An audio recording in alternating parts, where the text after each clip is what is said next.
I'm Jack's dad. Just shy of 7.5 years ago, on February 1st, 2018, my wife Jessica and I lost our 10-year-old son, Jack Salas. In our living room, right before our eyes, he had an asthma attack. He passed out, he couldn't breathe, and despite our desperate efforts giving him CPR, we couldn't get him.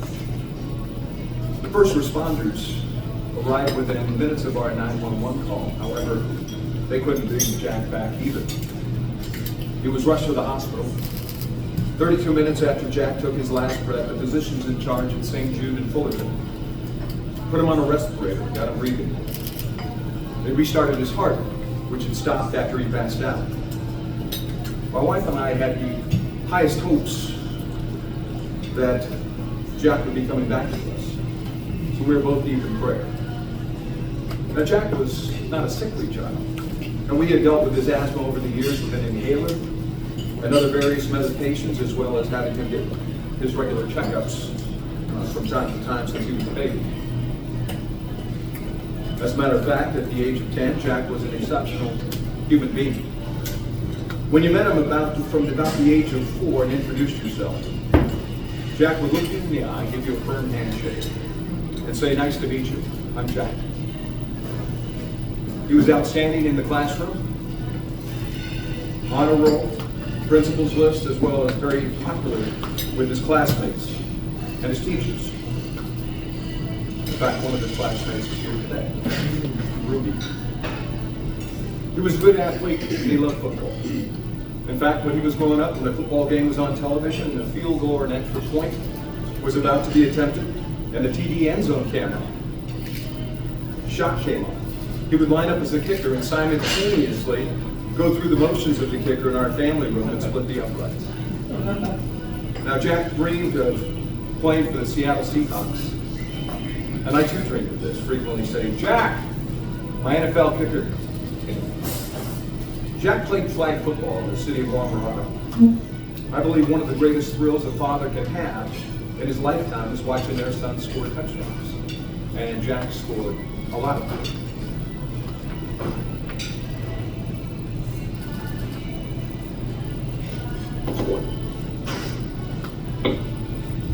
Hi Dad, it's me, your son Jack. Just wondering if or when or where is my car, the motivated 2917 is. Call me back as soon as possible. Thanks. Bye. Back to St. Jude. My wife and I were informed that Jack would need specialists to help him out. And he was going to be transferred to CHOP, which is the Hospital of Warren County, which took place later that afternoon. Once we arrived, we were introduced to the physician in charge. And I really liked him because he was a straight shooter.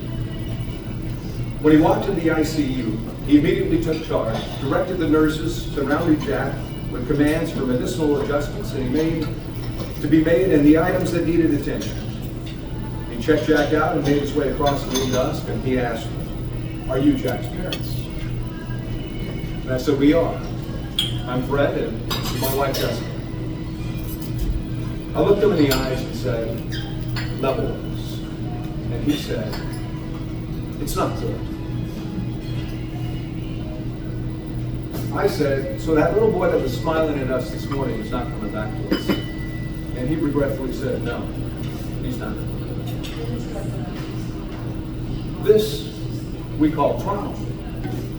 Why do things happen the way they do? It's a mystery. Why am I here? I'm here today to spread the word about the importance of organ donation. Let me share with you a little bit about its history. The history of organ transplants dates back to the mid-20th century. In the United States, the first successful kidney transplant was performed in 1954 by Dr. Joseph Murray at Peter Bent Brigham Hospital in Boston. The transplant was between two identical twins, which greatly reduced the risk of rejection. In the following years, advances in immunosuppressive drugs made it possible for successful transplants to be performed between non-identical donors and recipients. In Later in 1982, check that, later in 1962, Dr. Thomas Starzl performed the first successful liver transplant at the University of Colorado. In the 1970s, the National Organ Transplantation Act was passed in the United States, which established a national organ procurement and transplantation network and created a national waiting list for organ transplantation. Many of you remember this. In 1987, Dr. Leonard Bailey performed the first successful heart transplant from an animal to a human being. The patient, baby Faye, lived for 20 days with a heart with a vacuum. In the 1990s, advances in surgical techniques, immunosuppressive drugs, and the development of the anti-rejection drug cyclosporine led to a significant increase in the number of successful transplants. That first day of CHOP led to the longest night of our lives, praying for a miracle. Jessica and I slept in chairs at Jack's bedside. February 2nd, early the next morning, we were informed that Jack was to undergo a neurological exam. And that was going to be administered later that afternoon. During the examination, they shut down the respirator to see if he could breathe on his own. He couldn't. They touched his pupils with tissue paper to see if he would blink. He didn't. The physicians completed various other tests that Jack did not pass. Shortly thereafter, we were informed that in the state of California, if a patient doesn't pass two neurological exams by state law, the patient is declared deceased. The next exam was in 24 hours. More prayers were to follow, again praying for a miracle. Another long night sitting, sleeping next to Jack in the ICU followed. Organ transplantation is a complex procedure with many ethical and moral considerations, such as the scarcity of organs and the criteria for organ allocation. However, organ donation provides a number of benefits to both the donor and the recipient. Some of the best benefits include, number one, saving lives. Organ donation can save the lives of people who are suffering from organ failure. In the United States, more than 100,000 people are currently waiting for an organ. And roughly, in the United States, 13 people die every single day because there's not enough organs to go around. It's important to note that becoming an organ donor can make a significant impact, as one organ donor can save up to 8 lives through organ donation. Jack Salas saved 5. 2, improving quality of life. Organ donation can greatly improve the quality of life for recipients, allowing them to return to normal activities, work, and lead a more fulfilling life. 3, giving the gift of sight. Donating corneas can give the gift of sight to those who are blind or visually impaired. 4, healing families. Organ donation can help to heal families and communities affected by organ failure and loss. 5, medical aid. The study of organ donation and transplantation allows for the advancement of medical knowledge and new techniques. 6, cost effective. A transplant is often less costly and less time consuming than long-term dialysis or other treatments for organ failure.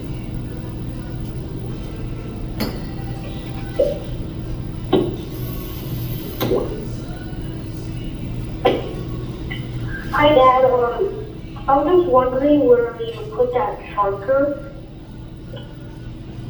for my little video game that I was watching over the other day.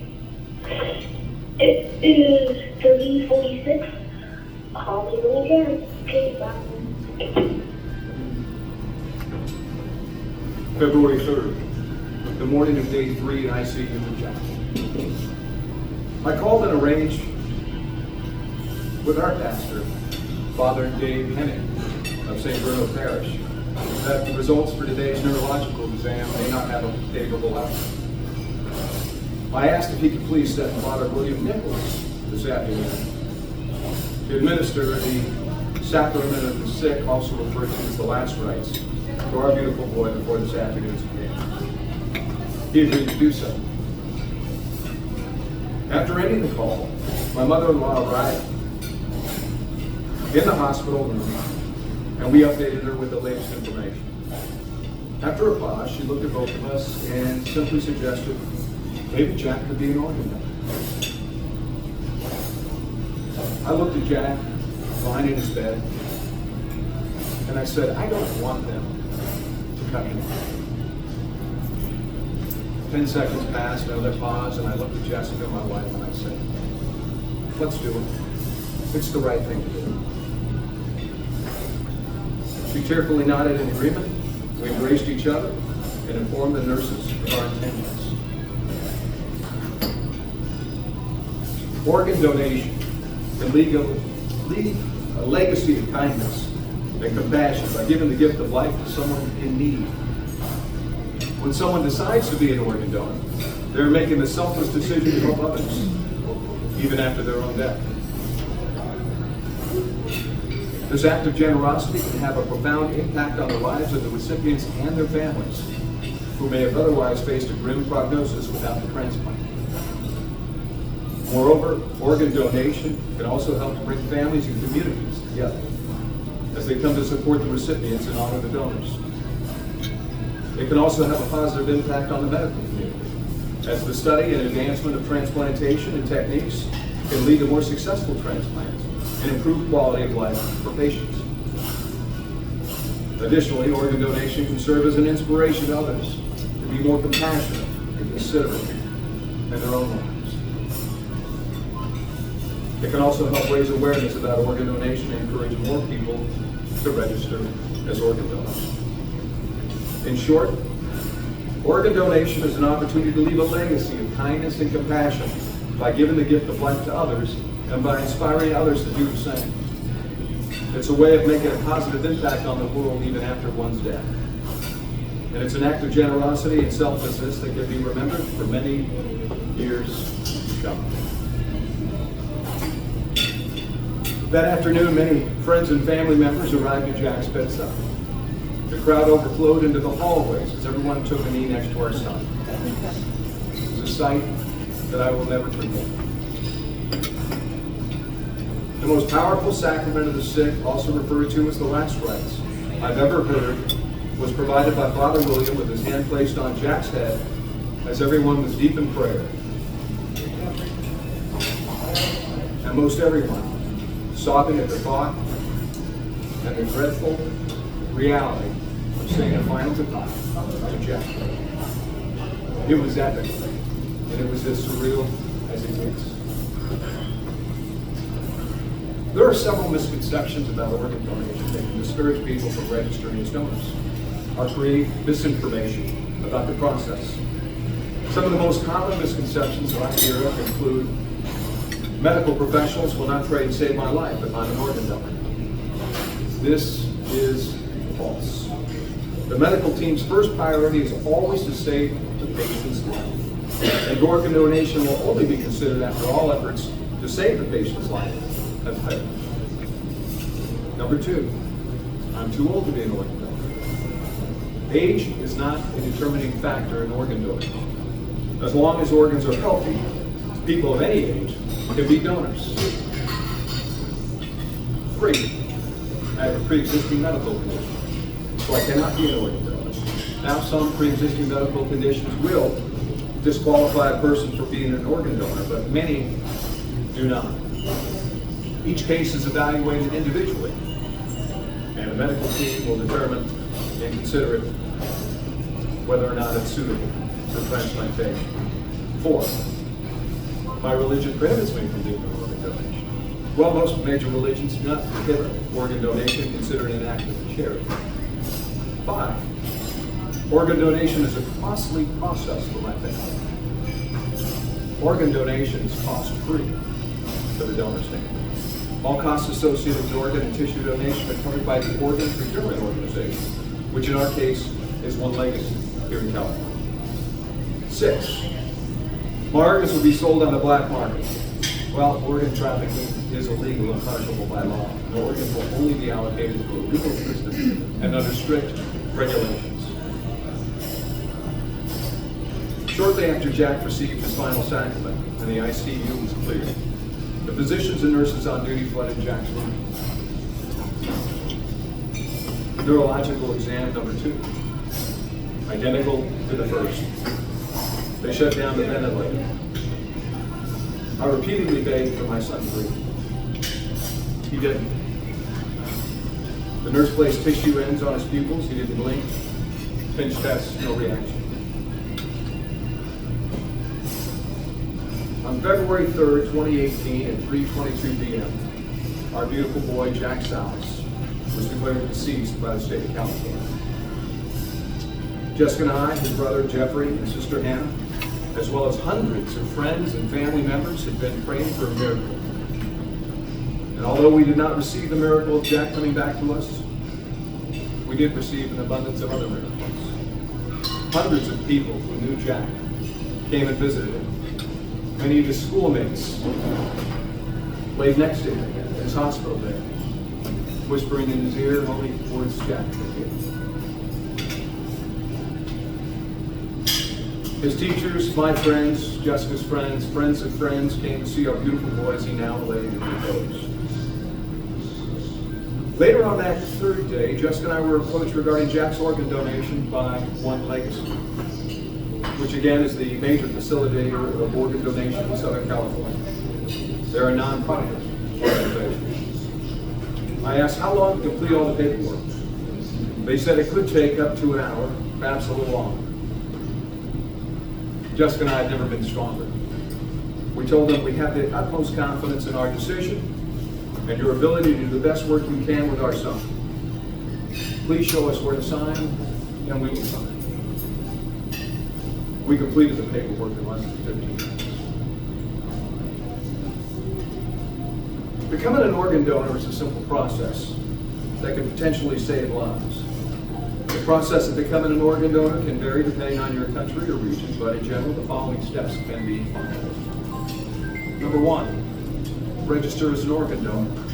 You can register as an organ donor by signing up through our Live Like Jack website or donatecalifornia.org, and you can save 8 lives. This is important. Notify your family of your decision to be an organ donor. They will be asked to confirm your wishes in the event of your death. 3, keep your donor status updated. It's important to keep your donor status updated in case your address or identification documents change. 4, in case of death. In the event of your death, the organ procurement organization will be notified and they will conduct a medical evaluation to determine the suitability of your organs for transplantation. 5, organ allocation. The organ allocation process is done in a fair and equitable manner, taking into account factors such as blood type, medical urgency, and proximity to the donor. Sunday, February 4th, day 4 at the ICU at John. Friends and family continued to flood the hospital to see Jack as the Super Bowl between the Eagles and the Patriots played in the background of the Ronald McDonald house adjacent to Jack's room. Jack and I had played this exact game at home on his Xbox earlier that week with the same teams, and again we paused for bedtime and never finished. Jack now remained in his hospital bed as One Legacy gathered up compatible recipients for Jack's valuable organs. Earlier that day, our immediate family attended Mass in a makeshift room at the hospital. During the Mass, I had the honor of being the lector and reading from the book of Job in front of roughly 20 others in attendance. The book of Job. I thought how fitting it was to read about a man severely tested by God, who lost everything, yet remained faithful.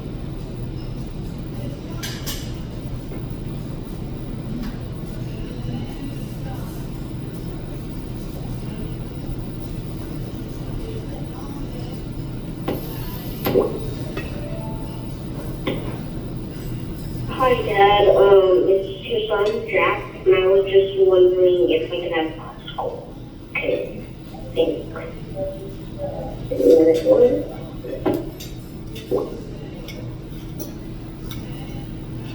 Jack, calling permission to have an ice.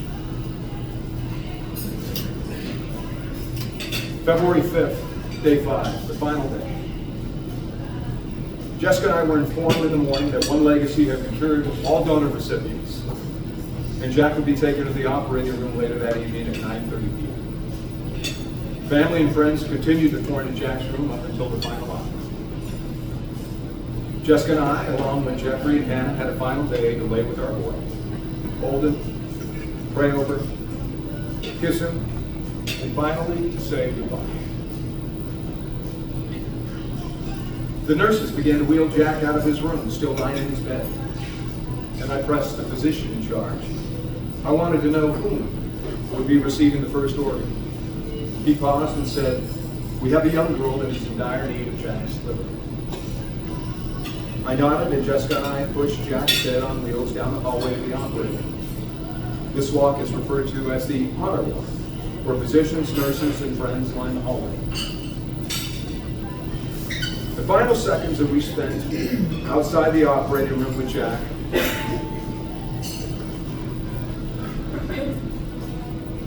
there were moments of despair, sadness, heartache, and helplessness. Yet it was also a moment of great pride, knowing Jack was going to save lives with his precious organs.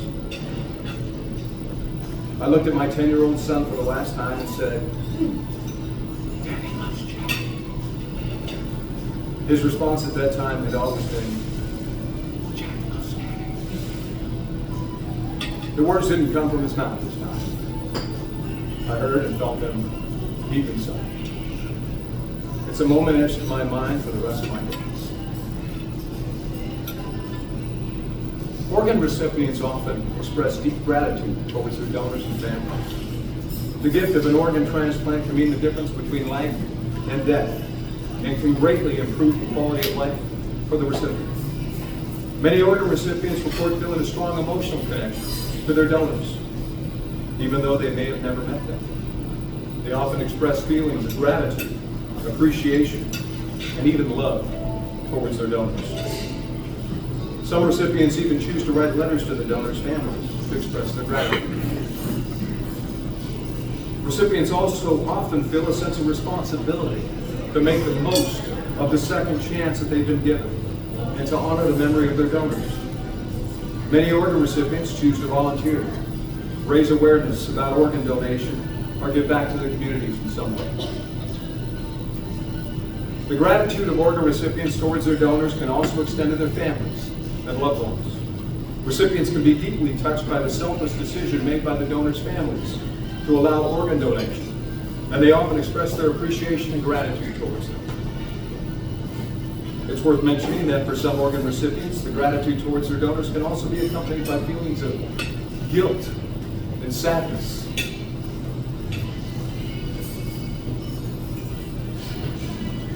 Especially if the donors were young or had a tragic death, such as Jack's. Jack Salas saved 5 lives. And I'm proud to say that we've met 4 out of the 5 recipients. There are 3 little girls who received his organs and 2 adult men. We often see each other, dine out, and speak with one another. Jessica and I are very proud of how we raised Jack. And we have great pride in the decision we made for Jack to be an organ donor and help others. We created the Live Like Jack Foundation in 2019. We're raising funds to further the cause of organ donation, and through this effort, help as many people as possible. In fact, it was Jack's classmates that came up with the name of our foundation as they grieved his loss and had counseling to cope with his passing. Some of the students said, we should all live like Jack. It's obvious that organ donation is extremely important, and the Live Like Jack Foundation encourages you and everyone you know to become an organ donor if you aren't already.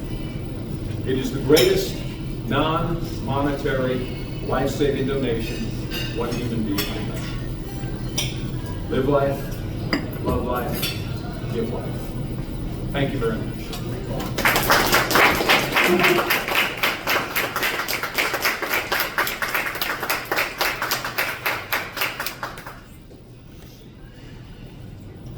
if you are interested and would like to help our cause. One was that biggest organization for homeless. I beg your The one organization you can mention. What organization? Yeah. Are you referring to the procurement organization? I want to donate my organs, but Okay. time right. Go to livelikejackfoundation.org. I'll write it down for you. All right. Or you can go take our shortcut. We have our biggest fundraiser of the year, which is going to be at Alta Vista Country Club. We sell out every year. This is our 7th tournament. And it's on October 20th. It's our biggest fundraiser of the year. And we have a shortcut. It's LLJ, live like Jack, LLJgolf.com. And you can just open up registration. So it's going to be a great day for everyone. It'll be, arguably, if you're a golfer, it'll be one of the best golf tournaments you've ever played. We give a lot of stuff away, and it's a great day for everybody. So we've had 2 at Friendly Hills, we've had 2 at Hacienda Golf Club, and this year we moved to Orange County for Alchemist. So again, livelikejackfoundation.org, go to the donation page, point, click, pop, pop, pop. And I'm sure when you pass, and again, you can be 140 if your organs are good. That's all that matters. Just about halfway there.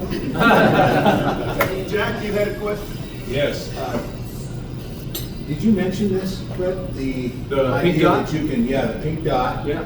And that's pretty clear. If you don't have that, and you, in fact, before you leave, we'll be checking. Check the box. Let me say, that's extraordinarily courageous. There are many of us here that have lost, and the trigger of other grief is real. And to be able to hear your son's voice and to speak without, your voice, I didn't hear your voice crack. That's courage. I can't do that, but it's only been 30 years myself. God bless you. And Thank you. I'm glad you infused the faith component in that. We can't exist without that. So what happened to me real quickly, 30 years ago, Jackson is my son's name, 6 days before his 10th birthday, he passed with a brain tumor. And just, we were organ donors, received 6 thank you cards, haven't opened them to this day. But we'll let the Go home and open them. I don't know. I have to have permission from my wife. What I will ask, and I'm hoping that you and your wife are still madly in love with each other, and that's a difficult thing when couples have lost a child. 75 to 90% end up in divorce. So Within a year. blessings to you. Yeah. Thank you. Thank you. So when you do get your pink dot on your license, is that a done deal, or you said something about constantly updating every time you go get your license renewed? Is that the update? No, just if you change your address, Okay. that's all. If you change your address, that's it. You're an organ donor, all right? You have to, person to person, you have to go in to remove yourself from the organ donation list, all right? Or if you have a letter removing yourself signed by 2 witnesses, and they can't be relatives.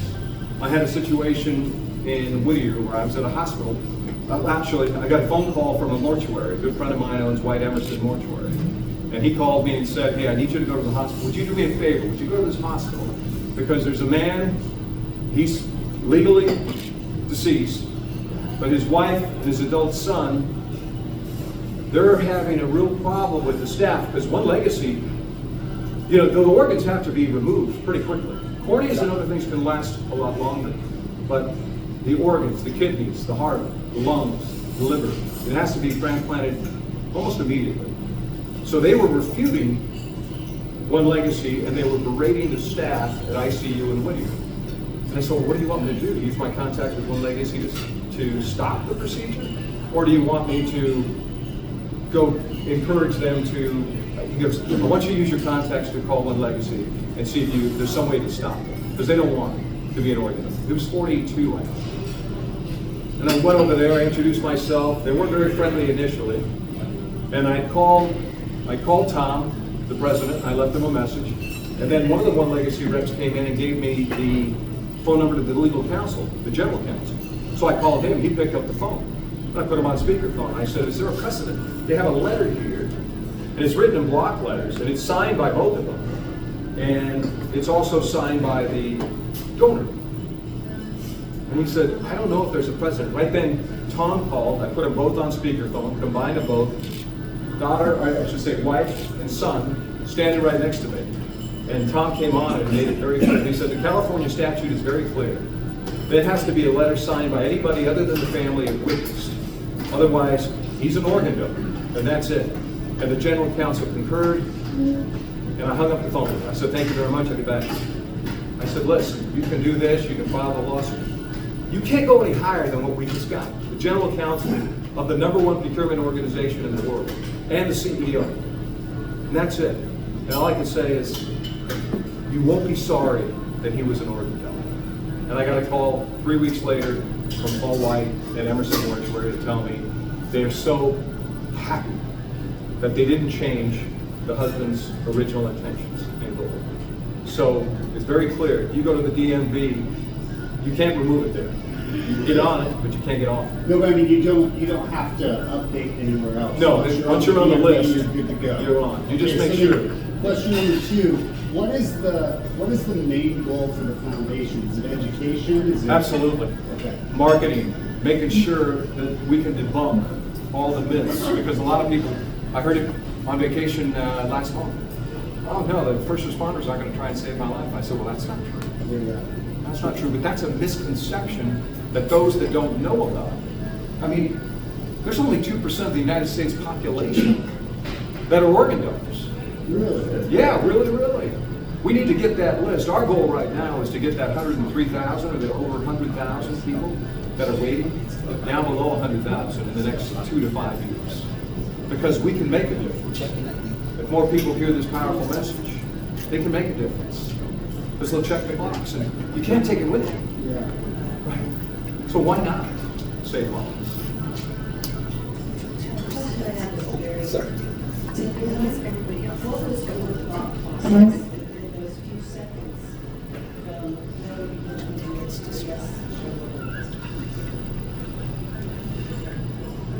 Benevolence. Jack leaving a legacy behind because he was, look at that smile, I mean, he was outstanding. He was an amazing young man. And he's got an older brother, 7 years older than him, who's now 25, that works at PIMCO, an equity firm in Newport Beach. And when they were both growing up, I said, you know what, son? I tell my older son, I said, when you were 5 years old, Jeffrey, I knew I had somebody really special. But your brother Jack, he's just got that little bit of an edge on him. Just a little bit. Maybe because Daddy's doing it the second time. You know, I had him at 43 and I'm 48 now. And it was just, he got it. He got it. He was a great communicator. I met him. From age 4, he'd shake your hand and look you in the eye, and he knew what he was doing. And you shared, I mean, a lot of time with him in school. Classmates and Jack passed away when they were both in the 4th grade.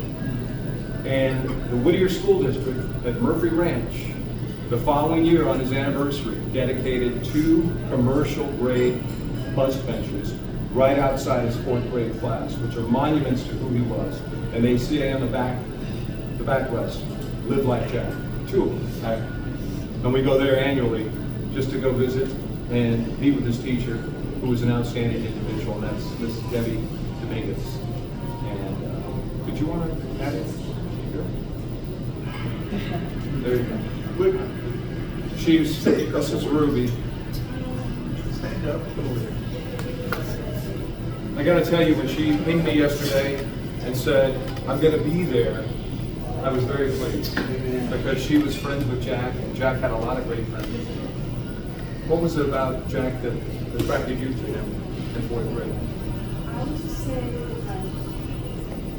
he's a very special person. I knew him from 6 years old to 10 years old. And I was very nerdy and shy in elementary school and stuff. And he was the coach that came up to you and made you feel special. And he told me about football and all that kind of stuff. Just like not he was like the person that would ask you about stuff that like he probably had no interest in, but he wanted to see you be excited about something. He wanted to share with you, just stuff like that. And I would say to this day that a lot of my classmates, he's still something that's like we all think about and stuff like that. And he's just very those people that you know that are special just for living with you, definitely one of those people. Well said. Jack's legacy. Well, there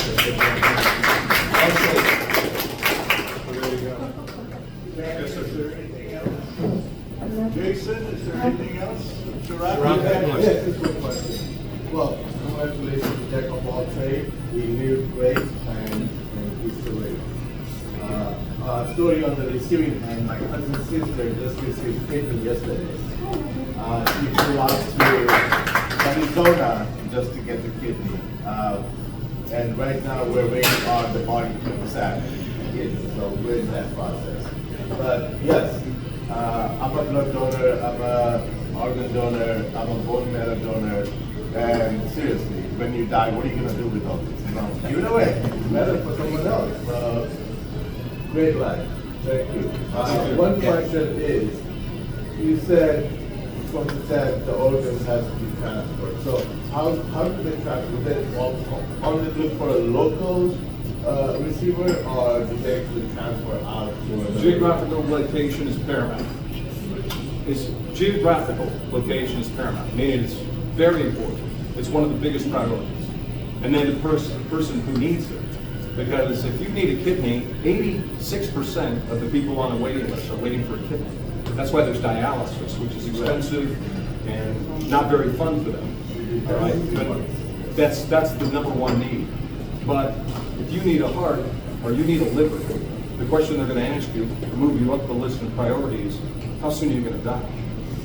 All right, and depending on where you're at, if you're going to go pretty quickly, you go up to the top of the list. And geographically, if the person that died is geographically friendly, you're going to move to the top of the list and you're going to receive that order. Not 100% of the time, but that's typically the way the protocol is. Answer your question? Yes. Okay. There you go. You're welcome. Before we adjourn,